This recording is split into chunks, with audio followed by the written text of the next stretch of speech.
Assalamualaikum warahmatullahi wabarakatuh. Hari ini kita akan belajar mengenai materi bab 5 yang judulnya adalah Selamat datang wahai nabiku kekasih Allah.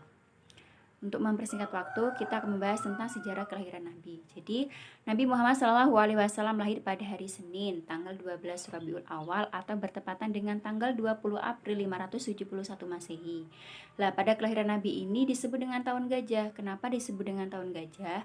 Karena pada saat itu Ka'bah sedang diserang oleh pasukan yang mengendarai gajah yang dipimpin oleh Raja Abraha. Makanya disebut dengan tahun gajah. Kemudian Nabi Muhammad lahir dalam keadaan yatim karena ayahnya, yakni Abdullah bin Abdul Muthalib, meninggal saat usianya 6 bulan di dalam kandungan ibunya. Jadi pada saat usia kandungan ibunya, yakni Siti Aminah, berusia 6 bulan, Nabi Muhammad ditinggal oleh ayahnya yang bernama Abdullah bin Abdul Muthalib. Nah, kemudian saat bayi, Nabi Muhammad diasuh oleh Halimatus Sa'diyah. Jadi yang menyusui Nabi ini Halimatus Sa'diyah sampai berusia 5 tahun.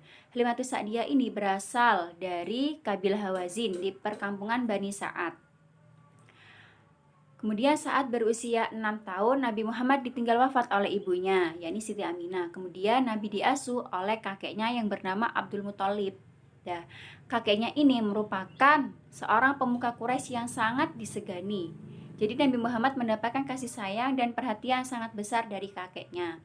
Namun sayang, Nabi hanya diasuh selama 2 tahun. Ketika itu, kakeknya juga meninggal dunia pada saat Nabi berusia 8 tahun. Kemudian Nabi diasuh oleh pamannya yang bernama Abu Thalib sampai Nabi menginjak masa remaja.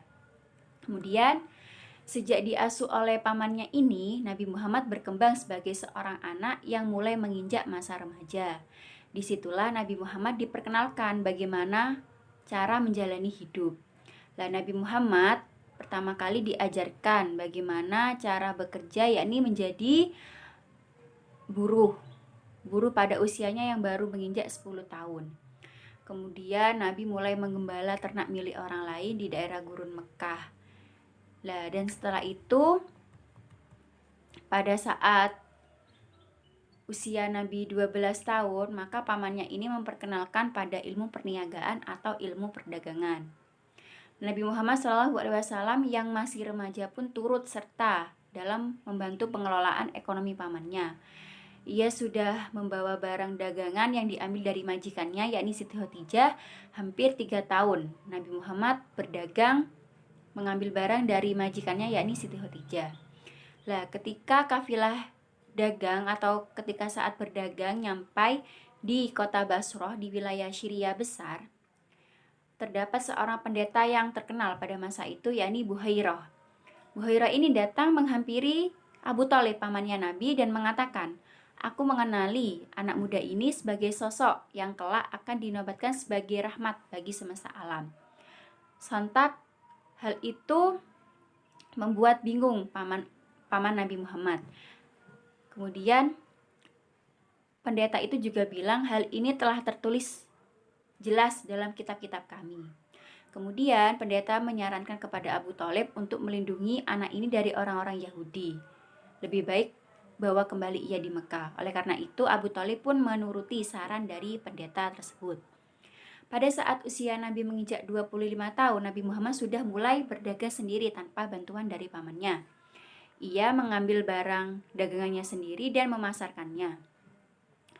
Kemudian ketika ia berdagang, Nabi Muhammad sangat jujur dan tidak pernah membohongi para pembelinya. Nabi juga tidak pernah mengambil keuntungan yang terlalu besar, selalu berkata sopan, ramah, dan penuh kasih sayang. Jadi keberhasilan usaha dagang Nabi Muhammad SAW itu disebabkan oleh pribadi mulia. Yang pertama, Nabi memiliki pendirian yang teguh, kemudian memiliki semangat kerja yang tinggi, kemudian memiliki kejujuran yang luar biasa, kemudian menjunjung tinggi amanah atau kepercayaan yang diberikan kepada orang lain. Selanjutnya mampu menghadapi segala cobaan dan rintangan dalam perjalanan, kemudian menyamakan pelayanan pembeli terhadap menyamakan semua pelayanan terhadap semua pembeli, dan terakhir memiliki sifat percaya diri. Nah, Kejujuran dan perilaku santun atau kesopanan yang dimiliki oleh Nabi dan juga kecerdasannya ini merebut hati setiap orang, termasuk Siti Khadijah. Pertama-tama, ia meminta Nabi Muhammad SAW untuk memasarkan barang dagangannya ke Syria. Hasilnya luar biasa, itulah yang membuat Siti Khadijah tertarik dan akhirnya menikah dengan Nabi Muhammad SAW. Mereka dikaruniai 7 orang anak, yaitu Ibrahim, Qasim, Abdullah, Zainab, Ruqayyah, Umi Kulsum, dan Fatimah. Nah, itu tadi mengenai sejarah perjalanan Nabi mulai dari Nabi dilahirkan sampai Nabi menikah dengan Siti Khadijah. Untuk pertemuan selanjutnya kita akan membahas Nabi Muhammad diangkat menjadi Rasul sampai dakwah Nabi Muhammad SAW periode Mekah. Mungkin hanya itu yang dapat saya sampaikan, kurang lebihnya mohon maaf. Wassalamualaikum warahmatullahi wabarakatuh.